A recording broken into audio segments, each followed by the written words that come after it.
여러분들이 여기 오셔서 가장 여기를 내가 잘 왔구나. 내가 여기를 안 왔으면 큰일 날 뻔했구나. 아마 그걸 여러분들이 붙잡고 가야 되는데 그게 뭐냐면 우리 예수님을 만나고 가야 합니다. 그 예수님을 만나도록 해드리고 싶어서 그 예수님을 여러분들에게 좀 보여드리고 싶어서 좀 그분을 좀 실감할 수 있도록 해드리고 싶어서 오직 그 하나의 목적을 가지고 여러분들을 만나고 맞이하고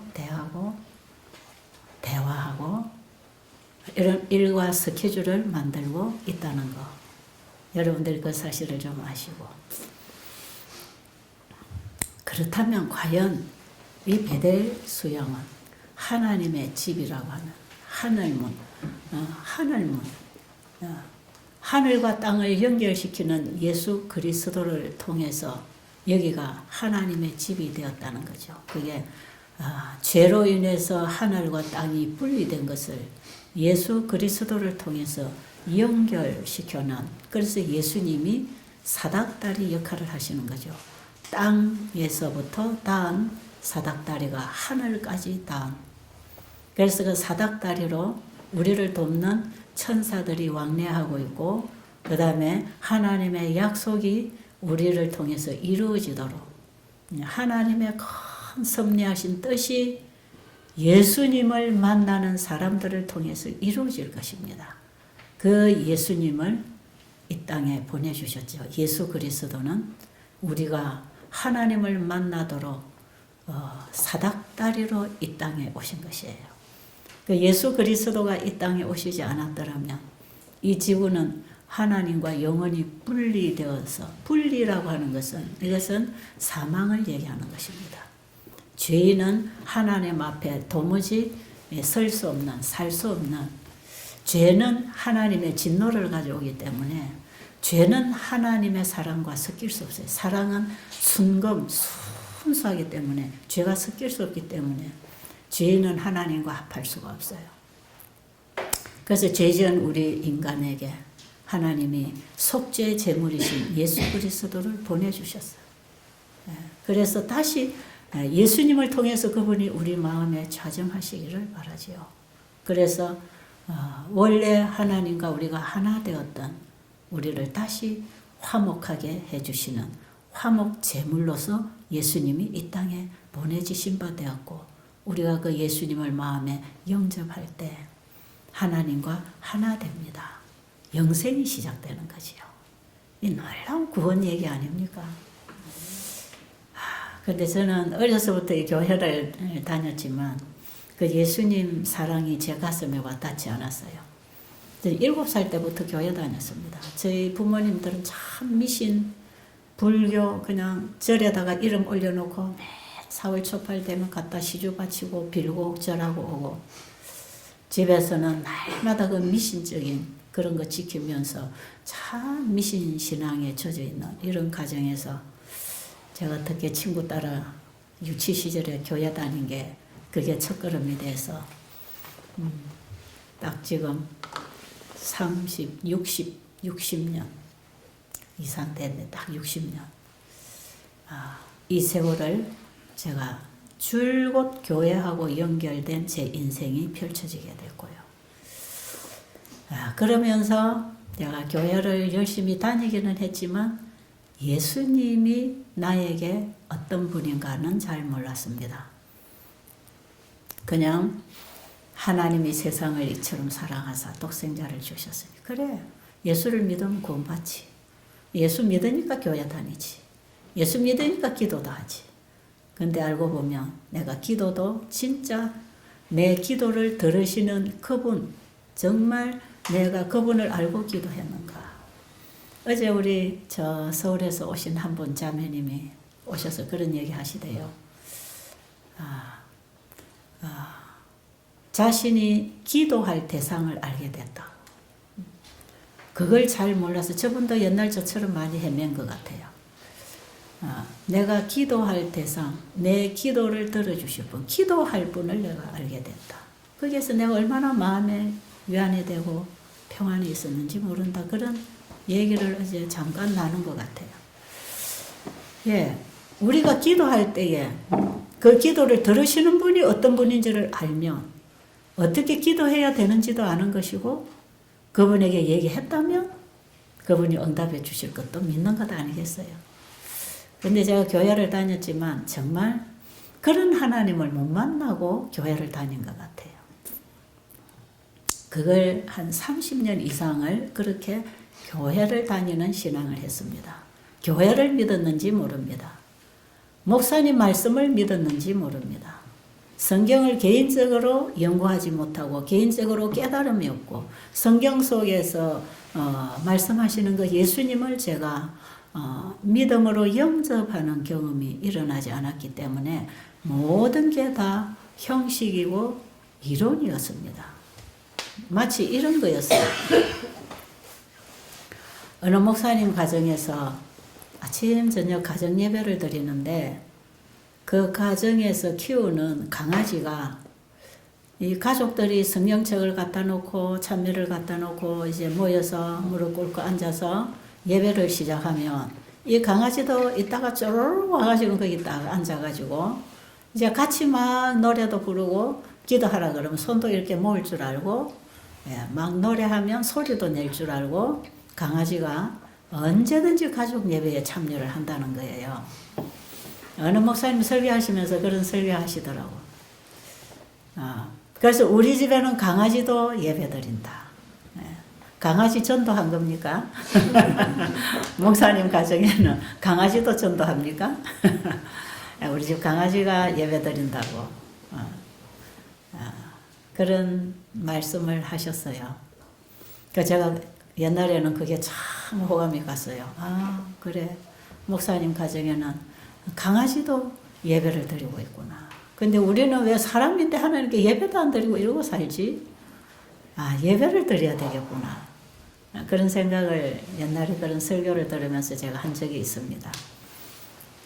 근데 제가 점점 신령과 진정으로 예배하는 것, 마음을 다하고 뜻을 다하고 목숨을 다하여 하나님을 사랑하는 것, 이런 게 신앙이라면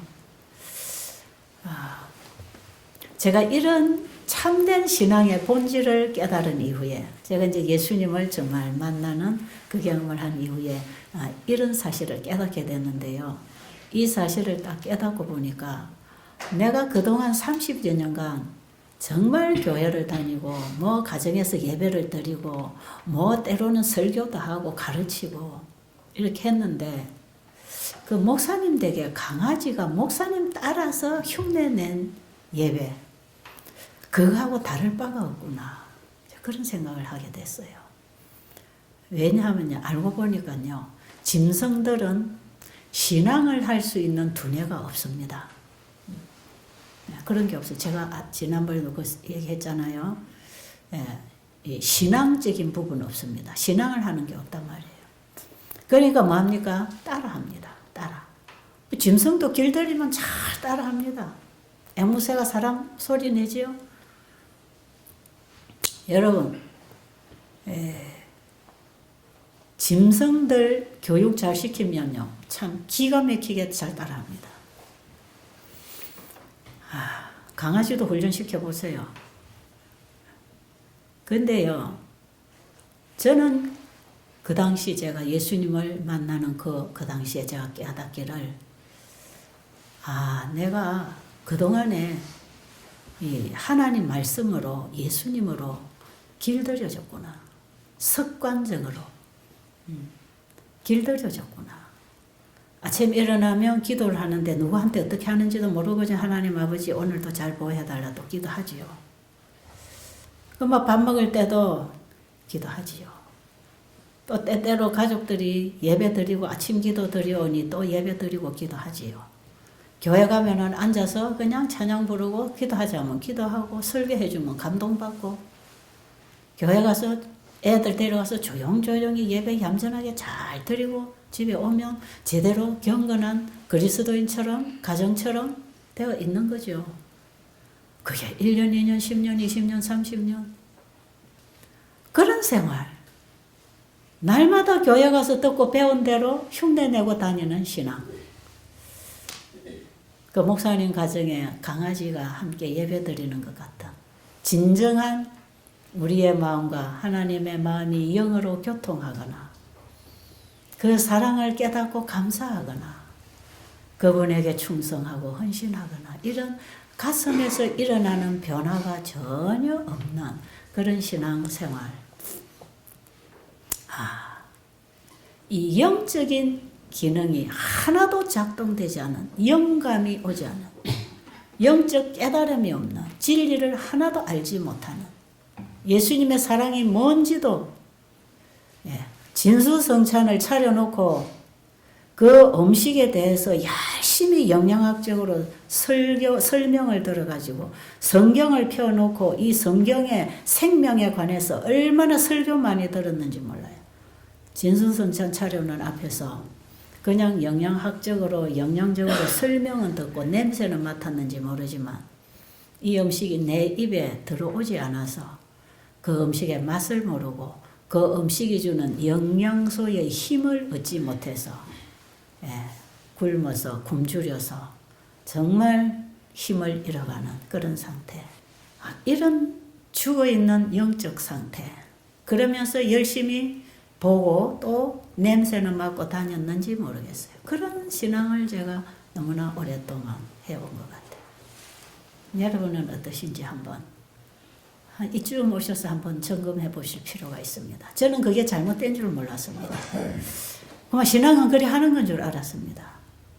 열심히 교회 봉사하고 저는 교회 일이라 하면 제 1순위에 놓고 활동했거든요.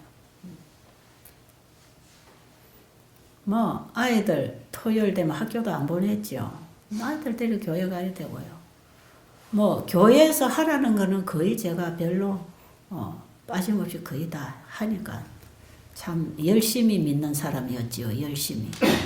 그런데 바로 믿지를 못했어요. 그 열심 가지고 구원을 얻는 건 아닌데 바로 알고 바로 믿고 바로 살아야 되는데 그게 제가 착각하고 살았습니다. 그게 1, 2년도 아니고 2, 3년도 아니고 30년이라는 세월을 그러고 교회 다녔어요. 교회 집사도 하고 뭐도 하고 부장도 하고 뭐도 하고 교사도 하고 온갖 거 봉사하고 가르치고 다 했어요. 성경을 얘기할 때도 동화책에 읽어가지고 그 주인공에 대해서 스토리를 쫙 엮어주는 이런 식의 설교. 어린이들에게도 그렇게 성경에 하나님을 가르치고 성경책에 있으니까 읽고 전달하면 되니까 열심히 공부해서 설교 강목 잘 만들어서 그대로 가르치면 되잖아요. 그렇게 했어요. 많이. 근데 내가 말하는 그 하나님이 누군지 저는 모르고 말하는 거죠. 모르고. 맛본 경험이 없지요. 수박 끝만 핥아가지고는 수박 맛이 썬지 단지 누가 알겠습니까? 먹어봤으니까 수박이 시원하고 달고 맛있는 줄 알지. 수박 끝만 핥아서 어떻게 수박 속의 맛을 알겠나요? 저는 성경을 그렇게 알고 그냥 수박 쳐다보면서 나는 수박을 다 아는 것처럼 얘기하고 다녔다 이 말이에요. 그 속에 예수님을 보지 못하니까 예수님을 진정으로 믿는 그 믿음이 뭔지가 내 안에서는 일어나지 않았어요. 믿는다고 공언하는 교인이었지요. 주여 주여 하는 자마다 다 천국에 들어가는 것이 아니고 주님의 뜻대로 행하는 자가 들어간다 그러죠. 내가 주의 이름으로 선지자 노릇하고 주의 이름으로 병자도 고치고 주의 이름으로 많은 일을 행하였나이다. 이런 사람은 보통 사람 아니죠. 열심히 뭔가 전도하고 복음 사업을 했던 사람이죠. 그런데 후일의 마지막 날에 주님께서 뭐라고 하십니까? 내가 너희를 도무지 알지 못하노라. 불법을 행한 자들아 내게서 떠나가라. 이런 선고가 내려지고 있거든요. 열처녀 비유에 보면 마태복음 25장에 열처녀가 다 예수님 재림 신랑을 맞이하기 위해서 준비하고 있었고 자기들은 다 예수님 맞이할 거라고 착각하고 있었다는 거죠. 그런데 나중에 그 남편이 와서 하는 말이 내가 너희를 도무지 알지 못하노라. 여러분, 우리가 교회를 열심히 다니고 열심히 살았는데 하나님이 나를 모른다 하면 그거보다 더 슬픈 일이 어디 있겠습니까? 그거보다 더 낭비한 것이 어디 있겠냐고. 우리의 시간과 재정을 우리 자식까지도 목사 만들고 전도자 만들고 우리의 모든 삶의 애정을 그래도 그렇게 바치고 살았는데 내가 너희를 도저히 알지 못한다. 니 누구냐? 네가 하고 싶은 대로 한 거 아니냐? 네 생각대로 한 거 아니냐? 그건 내 거 아니다. 네가 한 그건 내 거 아니야. 내가 준 걸 가지고 나오라는 거죠. 내가 준 거 그거 가지고 하라. 그건 내가 인정해 준다. 그게 믿음으로 말미암는 의라는 것입니다. 우리가 믿음으로 말미암아 의롭게 되고 믿음으로 말미암아 의롭게 된 자가 완전한 죄 도말을 받고 하나님의 자녀로 마지막 인쳐지잖아, 그죠? 이 믿음으로 말미암아 사는 그 믿음이라고 하는 것이 지금 우리가 많이 착각하고 있고 거기에 속아 있다는 거예요. 거기에. 이게 믿음이 안 되니까 뭐가 안 됩니까? 행위는 물론 안 되고 자기 의를 열심히 세우고 있는 거죠. 자기 열심, 자기 노력, 자기 안에 있는 착함, 친절함, 사랑 그걸 나타내어서 그걸 세우려고 자기 의를 세우려고 힘써 하나님의 의를 버리고 있는 것이죠. 이런 신앙 오랜 세월 저도 해왔고요. 이게 잘못된 줄 몰랐습니다. 이렇게 하면 되는 줄 알았어요. 그런데 정말 내 속에 그리스도의 영이 없다는 걸 제가 깨닫게 되고 정말 성령께서 점점 제 마음에 말씀하셔서 내 자신을 보게 하셨어요. 저는 처음에 내 자신을 하나님의 말씀과 비추어서 도무지 나하고 하나님 말씀하고는 거리가 너무나 멀고 반대쪽에 내가 가고 있다는 걸 알게 되면서 나는 나의 구원에 대해서 이제 힘을 잃게 됐죠. 확신이 없어졌어요. 그만 막연하지만 이렇게 열심히 교회를 다니고 출석 잘하고 헌금도 잘하고 봉사도 잘하고 그러면 그냥 그래도 저 장로님보다는 내가 좀 품성도 좋고 신앙도 좋고 말이야. 저 집사보다는 내가 헌금도 좀 많이 하고 내가 열심히 하니까 뭔가 그래도 나는 믿음이 좋은 축에 뜬다고 생각하고 잘난 척하고 믿음 좋은 척하고 살았잖아요. 그런데 하나님의 말씀을 깊이 보면 볼수록 이 말씀하고 나하고는 전혀 사상이 다른 거예요. 사상이. 처음에는 제가요. 하나님 왜 인간이 오를 수도 없는 높은 나무 꼭대기로 올라오라고 합니까? 못해요. 어떻게 내 이웃을 내 몸처럼 사랑합니까? 불가능 아닙니까 그거? 내 가족도 사랑 못해서 맨날 티각태각 갈등하고 사는데 무슨 원수를 사랑하고 이웃을 내 몸처럼 사랑하고 70번씩 7번까지도 용서를 하라는데 이게 도대체 이게 가능한 일입니까? 불가능한 걸 왜 우리 인간에게 요구하십니까? 하나님은 너무 무리한 요구를 하시는 거 아니냐고. 그리고 지금 성경에 일어나는 이런 기적들이 오늘날 어떻게 이게 가능합니까? 어떻게 이게 현실적으로 우리가 이걸 기대하고 믿을 수 있겠습니까? 모세가 홍해를 가르고 건너간 이런 역사는 오늘날 본 적이 없고요.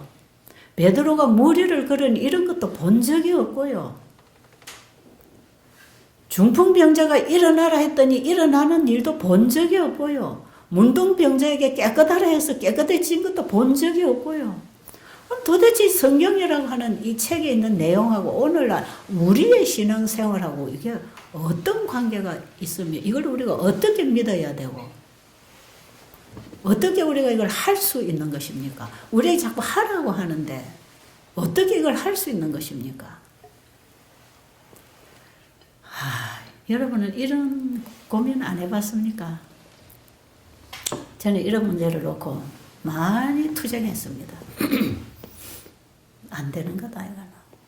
그래가지고 제가 점점 이제 하나님을 불신하게 되고, 성경에 대해서 불신하게 되고, 성경에 대해서 이제 성경 뚜껑도 열기 싫고, 왜냐면 성경만 보면, 옛날에는 성경을 읽고 목사님이 가르치고 이래리 하라면 막 하려고 노력을 해봤는데, 하다가 안 되고 그랬잖아요. 그래도 막 해보려고, 그게 되는 건 줄 알았어요.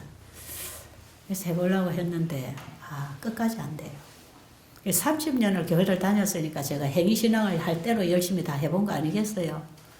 열심히 해보려고 했는데, 사람 앞에서는 되는 것 같은데 내 속에서는 안 되는 겁니다.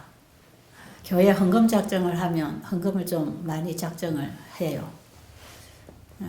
이제 내가 그래도 좀 많이 해야 그래도 내 신앙에 자존심이 설 거 아니겠어요? 근데 목사님이 기도도 안 해주고 이름도 안 불러주고 아무 말 안 하면 괜히 많이 냈네 이런 생각도 들어요. 다음부터는 하나 봐라. 다음부터는 하나 봐라. 저 목사님 나를 사랑 안 하시는구나. 은근히 그런 고약한 생각이 기어 나옵니다, 속에서. 이거는 사람 앞에 하는 거지 하나님 앞에 사는 게 아니잖아요. 솔직하게 저는 하나님 앞에 살지 않았어요. 하나님을 믿는다고 교회를 간 것 같은데 결국은 교회를 믿고 다닌 거죠. 하나님을 보고 다닌 게 아니라 사람을 보고 다니고 사람에게서 배우고, 그러니까 사람에게 잘 보여야 되고 사람에게 뭔가 반듯하게 존경을 받아야 되고 인정을 받아야 되고, 그래서 사람 말로 하나님 말씀을 전달하고 전부 이 성령의 감동으로 된 이 하나님의 말씀을 저는 전부 사람의 계명으로 사람식으로 가르쳤거든. 제가 옛날에 신앙을 시작할 때 누가 이런 걸 짚어줬더라면 제가 그 오랜 세월을 정말 그렇게 보내지는 않았을 것 같아요. 나는 그게 그렇게 믿으면 다 되는 걸로 알았거든요. 그래가지고 나중에 제가 깨닫게 된 게 있습니다. 도저히 내 안에 예수님이 주인이 아니고 내가 주인이 되어 있다는 거. 이거는 예수님을 믿은 게 아니거든요. 예수님을 믿음으로 말미암아 내 마음에 영접을 하면 내 마음에 내가 사라지고 예수님이 주인이 되는 겁니다. 그래서 믿음으로 말미암아 예수님을 영접했다는 것은 내 안에 주인이 바뀌는 것입니다. 이게 근본적인 혁신이 일어나는 것입니다. 그래서 거듭나는 거라 그러잖아요. 다시 나라 이 말이에요. 지금 나 있는 육의 몸을 슬슬 고쳐가지고 잘 따듬어가지고 교양과 어떤 친절을 잘 수양해가지고 이걸 고쳐나가라 이런 뜻이 아니고요. 거듭나라는 것은 본질을 바꾸는 것입니다. 우리의 마음의 생각의 본질이 바뀌는 거죠. 아직 육신의 연약성은 가지고 있지만 우리 마음의 근본적인 변화가 일어나는 거예요. 새 생명으로 일어나는 새로운 출발이 일어나는 것입니다.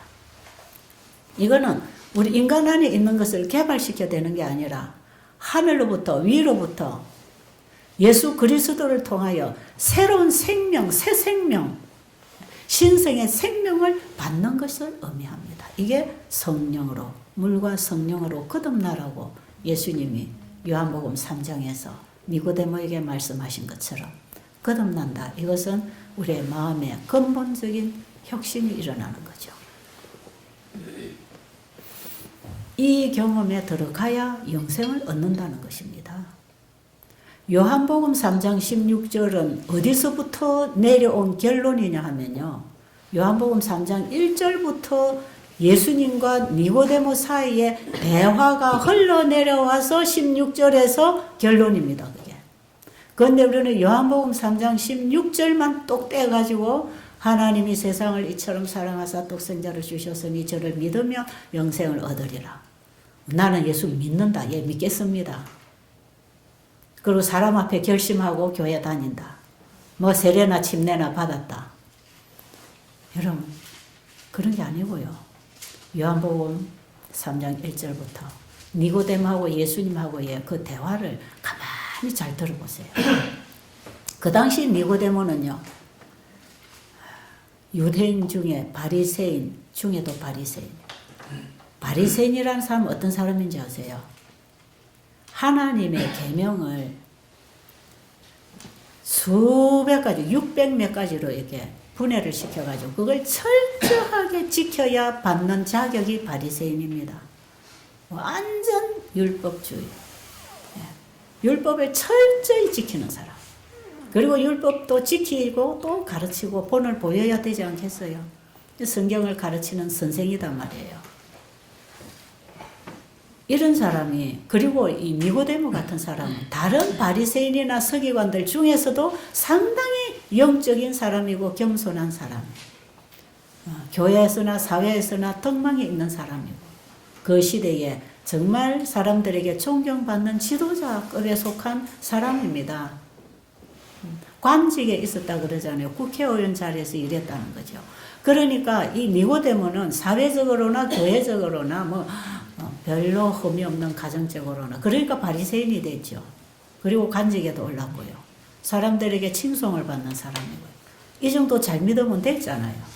교회도 덕이 되고 사회도 덕이 되고 율법도 처치에 지켜서 반듯하게 사람들에게 본이 되는 이렇게 살면 된 거 아닙니까? 그죠? 근데 니고데모가 예수님을 바라봤을 때 자신이 하고 있는 그 신앙하고 예수님께서 나타나는 그 어떤 빛이 다르다는 걸 알았죠. 그래서 그 빛을 한 방울 더 받아먹고 싶어서 예수님을 찾아갔을 겁니다. 근데 예수님 뭐라 하는지 아세요? 단도직입적으로 이런 니고데모, 그 당시 유대교의 훌륭한 지도자, 감히 그 당시 육으로 보면 예수는 나사렛에서 태어나서 정말 랍비 학교도 다니지 못하고 요즘 같으면 초등학교도 안 다니고요. 그냥 가정에서 그 목숫간에서 먼지 뒤집어 쓰고 일하고 있는 이런 청년입니다. 볼품없는 사람이에요. 그런데 그 속에 영이 역사할 때, 진리가 역사할 때, 그 예수 그리스도, 그분 예수의 모습 속에서는요, 하늘의 신성이 번뜩였다는 것입니다. 그런데 니고데모는 외모로 보지 않고 그 속에 있는 그걸 볼 수 있었다는 거죠. 그게 얼마나 훌륭한 지도자입니까? 그래서 예수님에게 찾아가서 좋은 대화를 나누면서 좀 더 배우고 싶어서 진리에 대해서 좀 더 가르침을 받고 싶어서 예수를 찾아갔다고 할 때 얼마나 니고데모는 겸손하고 배우려고 하는 사람이냐 이 말이죠. 훌륭한 지도자입니다. 아주 우리 교회 안에 지금 그런 지도자가 계신다면 아주 훌륭한 지도자죠. 그런 분 앞에서 이 젊은 청년이 하는 말이 뭡니까? 내가 진실로 진실로 내게 이르노니 사람이 육으로 태어난 사람이 거듭나지 아니하며 결탄코 하나님 나라를 볼 수 없느니라. 3장 3절의 그 유명한 말씀입니다. 예수님이 수많은 환자를 만나고 병을 고치고 천국 복음을 전파하셨지만 이렇게 단도직입적으로 개인에게 정확하게 비수를 꽂아주는 이런 말씀, 그것도 처음이지만요, 이런 복음에 대한 구원의 도를 적나라하게 설명해 준 것도 처음이라는 것이에요. 이 니고데모 한 지도자, 바리새인 앉혀놓고 유대 지도자 한 사람에게 온 땅에 전해야 될 복음을 지금 가르치고 있는 거였어요. 그게. 왜? 그걸 받을 만한 단계까지 이르는 지도자인 것을 주님이 아셨기 때문에 그렇습니다. 이 말씀을 예수님 하셨을 때 니고데모가 어떻게 반응했습니까? 자아가 푹 튀어 올라왔죠. 자아가. 자아가. 자존심이 상한다 이 말이죠. 그게 뭡니까? 내가 이렇게 늙었는데 어떻게 모태에 들어갔다 나오라는 겁니까? 이런 식으로 물겠죠. 니고데모가 예수님의 말씀을 이해를 못해서가 아니라 자존심이 상하니까 엉터리로 그냥 하는 거죠. 애들이 말도 안 되는 소리 투정하듯이 말이에요. 툭 튀어나가는 거죠. 내가 이 정도면 구원은 그래도 된 거 아니냐. 구원은 내가 이 정도로 믿고 이 정도의 신분이라면 내가 구원 정도는 내가 된 건데 무슨 나는 조금 뭘 배우려고 왔는데 내 구원을 가지고 이렇게 얘기를 할 수 있느냐. 자존심 상하는 거죠. 유대 지도자로서 보통 자존심 상하는 게 아니에요. 내가 예수님 잘 믿는 것처럼 교회에서 봉사도 잘하는데 누가 나보고 니 그림 믿어갖고는 천국 못 가 그러면 자존심 상하겠죠. 니고데모가 속이 확 상했어요. 자아가 푹 튀어나왔지만 예수님은 그 마음에 일어나는 그 전쟁을 아셨기 때문에 예수님은 그 니고데모의 마음을 풀어주기 시작하죠. 그래서 모태에 갖다 나오는 게 아니고 물과 성령으로 거듭나는 것이다. 성령으로 거듭난 우리의 마음이 성령이 임할 때 성령으로 거듭날 때 우리의 마음에 어떤 변화가 일어나는지 이것은 이론이 아니다 이 말이에요. 이거는 음식을 냄새만 맡고 쳐다보고 이론을 설명 듣고 있는 이런 게 아니고 먹는 거다 이 말이에요. 나를 먹어라 그 얘기입니다. 나를 믿어라 그 얘기입니다. 그러면서 성령의 이런 뭔가를 변화를 가져온다는 거죠. 바람이 불면은 바람이 스쳐갈 때 이게 찬바람인지 더운 바람인지 피부가 느끼는 것처럼 나무가지가 흔들리는 것처럼 옷깃이 날리는 것처럼 바람이 오면 뭔가 흔적을 만들어내는 것처럼 성령이 내 안에 임하고 성령으로 거듭나게 되면 내 마음에 어떤 변화가 일어나는 것이다. 자아가 자리를 꽉꽉 채워서 그대로 가만히 자리 깔고 있는 게 아니고 이 뭔가 변화가 일어나는 거라고. 그러면서 육으로 난 것은 육이요 성령으로 난 것은 영이니 육으로 난 것은 아무리 착하고 도덕적이고 아무리 신앙을 고백해도 육으로 난 것은 육이요 성령으로 난 것은 영이니 육은 하늘의 얘기를 깨달을 수도 없고 들을 수도 없고 하나님 말씀을 지킬 수도 없는 것. 네가 지금까지 수백 가지로 율법을 나누어서 다 철저히 지켰다 하지만 육으로는 하나님의 계명을 지킬 수 없는 것. 네. 정확하게 예수님이 다 풀어주십니다. 네. 내가 땅의 일을 말해도 다 못 알아듣겠지만 하늘의 일을 말할 때 네가 어떻게 알아듣겠느냐? 하늘에 속한 사람만이 하늘의 일을 깨닫고 이해하고 순종할 수 있는 거라고. 지금까지 네가 행위로 열심히 한 거 그게 아니라는 거. 이거 여러분 얼마나 허탈감이 오겠습니까? 그죠? 예수님의 입에서 나오는 말씀을 듣고 앉아있으면 있을수록 이 사람이 아마 자기 자신이 지금 뭔가 잘못되어 있다는 걸 깨닫게 되지 않겠어요? 예수님이 정확하게 그걸 짚어주고 계시니까 말이에요. 짚어주고 계시니까. 그런 건 아니야. 네가 수백 가지로 철저하게 행해도 그건 네 속에서 네가 한 것이지 내가 해준 게 아니야. 그러면서 예수님이 이걸 다 근본적으로 이 마음에서부터 되지 않은 거, 마음이 변화되지 않은 거, 거듭나지 않은 거에 대해서 예수님이 지금 짚어주고 계시는데 니고데모가 가만 들어보니까 양심이 찔리기도 하고 맞네. 저분이 어떻게 내 마음을 이렇게 잘 알지? 모든 사람들은 내가 제대로 하는 사람인 줄 아는데 이분은 내가 안 되고 있는 내 속에 있는 걸 지금 끄집어내고 있구나.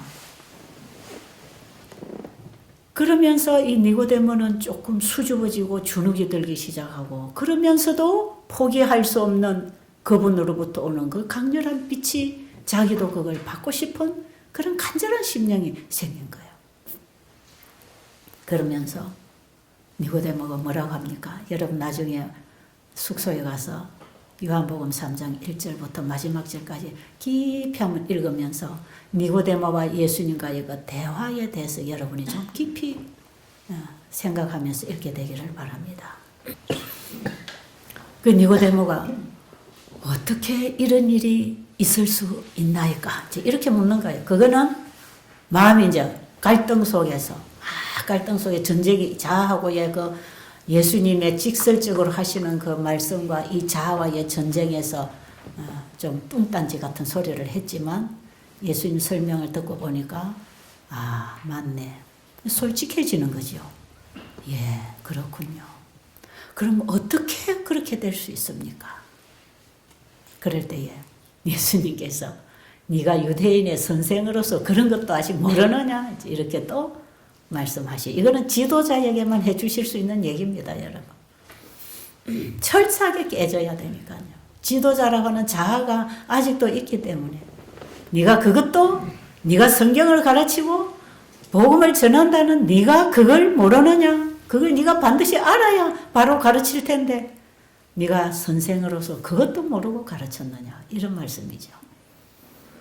그럴 때 니고데모는 더 가까이 자기도 그걸 하고 싶은 거죠. 어떻게 그렇게 될 수 있었나이까? 어떻게? 예수님 뭐라 그럽니까? 모세가 광야에서 뱀을 든 것 같이 인자도 들려야 하리니 누구든지 저를 믿으면 영생을 얻으리라. 예수를 믿음으로 거듭나고 거듭나면 영생을 얻는다는 것입니다.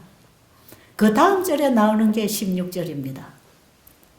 하나님이 세상을 이처럼 사랑하사 독생자를 주셨으니 저를 믿으면 멸망치 않고 영생을 얻으리라. 하나님이 예수 그리스도를 이 땅에 보내주신 것은 세상을 심판하려 함이 아니고 세상을 구원하려 하심이라는 거죠. 우리를 구원하기 위해서 예수님 오셨습니다. 우리의 구원자 예수님. 이게 복음 아닙니까? 여러분, 하나님이 우리를 구원하시는 것은 무조건으로 그냥 구원해 준다거나 그건 아닙니다. 하나님이 세상을 이처럼 사랑하사 그건 무조건입니다. 온 이 지구 전체에 하나님이 용서와 사랑을 베풀어 놨어요. 하나님이 세상을 이처럼 사랑하사 예수님을 이 땅에 보내주신 것은 온 세상을 향한 사랑입니다. 그러나 구원은 누가 받는 것입니까? 그 사랑을 받아들인 사람. 그 사랑이신 예수님을 믿고 받아들인 사람이 구원을 얻는다는 것입니다. 여러분 요한복음 3장 16절을 1절부터의 내용을 연결해서 잘 이해해서 착각하고 살지 마시기 바랍니다. 확실히 알아야 합니다. 믿는 자에게 구원이 있다는 것입니다. 그 예수님이 나를 믿으면 죽어도 살겠고 살아서 나를 믿는 자는 영원히 죽음을 보지 아니하리라. 그 예수를 믿는 거 그게 뭡니까? 믿음으로 말미암아 그분을 내 마음에 영접하는 것인데 그 예수님을 내 마음에 영접을 어떻게 하는 것인가? 지금 예수님 우리 눈앞에 없잖아요. 그럼 2000년 전에 그 십자가만 쳐다보고 믿는 것입니까? 그 예수님은 그 당시에도 사람들에게 말씀으로 그들에게 역사하셨고 지금도 우리에게 말씀으로 오십니다. 바리새인들이 가지고 있던 그 성경을 통해서 예수님은 그들 속에 영접되어지기를 원하셨다 이 말이에요. 그런데 바리새인들이 성경은 읽었지만 오늘날 우리들처럼 전부 성경을 이론적으로 지식적으로 신학적인 학문적으로 성경을 읽고 가르치고 지키고 살았기 때문에 그들은 성경을 공부는 했지만 그 성경 속에서 우리에게 보여주시는 예수를 믿지 않았기 때문에 믿음으로 영접하지 않았기 때문에 그들 속에 예수의 영이 없었습니다. 예수의 생명이 없었다 이 말이에요. 그래서 요한복음 5장 여러분 좀 하나 이거는 꼭 읽어야 되겠네. 요한복음 5장 38절 하나 읽어주세요. 그 말씀이 너희 속에 거하지 아니하니 이는 그가 보내신 이를 믿지 아니함이라. 예, 이 말씀 굉장히 저는 이 말씀이 저에게 아주 충격을 준 말씀 그 당시. 너희들이 지금 읽고 지키고 가르치고 있는 그 말씀이 너희 속에 거하지 아니하므로 그가 보내신 자를 믿지 아니하는구나. 여러분, 그 성경에서 말씀하시는 그분이 누굽니까? 구약 성경에 날마다 양을 잡아서 제사 드리면서 죄인의 죄를 가지고 매일 죽음을 당하는 그 양은 누구를 얘기하는 겁니까? 예수님을 얘기하는 거예요. 그 제사 제도를 통해서 말씀하신 그 예수님, 성경의 선지자들을 통해서 주신 그 말 예수님, 모세를 통해서 율법 속에 있는 그 예수님을 우리에게 전해주는 그 예수님, 율법과 선지자의 글을 통해서 구약의 성경은 전부 예수님을 우리에게 전하는 복음 아닙니까? 오실 메시아를 우리에게 약속하시는 복음이에요. 그분의 약속은 그대로 이루어질 것이기 때문에 요즘에 우리 예언 공부하고 있잖아요. 예언대로 되었잖아요. 하나님의 말씀은 예언이에요. 예언. 될 것이기 때문에 예수님을 우리에게 예언으로 말씀하신 게 구약이고 예언이 성취된 게 신약 아닙니까? 그 오직 예수님 얘기입니다. 오실 예수님, 오신 예수님. 오실 예수님은 구약이고 오신 예수님을 쓴 건 신약 아닙니까? 온통 성경은 예수님 얘기거든. 그런데 신약의 예수님, 오신 예수님이나 구약에 오실 예수님이든 간에 그 하나님의 말씀에 있는 약속을 믿을 때 예수님은 그 마음에 임하시는 것입니다. 그럼 그 예수님을 믿는다는 건 그 말씀을 믿는 거 아닙니까? 결국 구약 성경 말씀 아닙니까? 신약 성경 말씀 아닙니까? 우리는 말씀에서 예수님 보고 듣고 믿는 거 아니겠어요? 그런데 이 바리새인들은 그 말씀, 예수님을 우리에게 보내주시는 그 말씀을 이론적으로, 학문적으로 공부를 하고 지나갔기 때문에 머릿속에 입으로는 잘하는데 가슴에는 없는 거다 이 말이에요. 하나님의 말씀은 눈으로 보고 귀로 듣고 입으로 말하고 행동으로 하게 돼 있는 게 아니고요. 하나님의 말씀은 믿음을 통해서 마음에 받아와서 이 마음에서부터 움직이는 역사에 따라서 말도 나오고 행동도 나오고 일을 해야 되는 것입니다. 이게 믿음으로 말미암 너희라는 것입니다. 그 예수님이 뭐라고 합니까? 너희들이 읽은 그 성경이 다 내게 대해서 말하고 있는데 그 다음 절에 39절에 보면 그럽니다. 그 성경이 다 내게 대해서 기록하고 있는데 그 말씀이 너희 속에 거하지 아니하므로 그가 보내신 자를 너희들이 믿지 아니하고 나를 믿지 아니하고 너희들이 나를 죽이려고 한다 지금. 나를 배척하고 결국 너희들이 나를 죽인다. 너희들은 나를 민도라고 공언하지만 나를 죽이는 일을 하고 있지 않느냐 지금. 결국은 그들이 예수님 죽였잖아요. 왜 그랬습니까? 그분의 말씀을 이론적으로 알고 있는 것은 모르는 거하고 똑같습니다. 아는 바가 없죠. 이 하나님을 안다는 것은 경험하는 것입니다. 그래서 그 말씀이 너희 속에 거하면 밥상에 밥을 입으로 꼭꼭 씹어서 먹어서 내 창자에 들어오면 맛도 알고 느낌도 있고 여기서 힘이 나서 벌떡 일어나는데 그 맨날 밥상 차려놓은 거 구경만 해가지고는 모른다 이 말이에요. 먹어본 적이 없으니까 수박 덩어리만 봤지 맛본 적이 없으니까 어떻게 그 맛을 얘기할 수 있겠습니까? 그렇죠? 누가 이런 맛이다 하면 그런가 저런 맛이다 하면 그런가 온갖 오류의 쓰레기들에게 우리는 짓밟히고 있는 거죠. 내가 먹어보면 누가 이런 맛이 돼도 아니야. 누가 이런 맛이라 해도 아니야.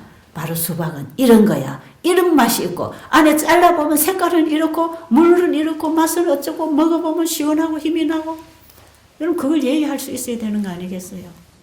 하나님의 말씀을 씹어 먹으라는 얘기입니다. 아멘. 그 말씀이 영이요 생명이요 사랑이요 신성입니다. 하나님 말씀이.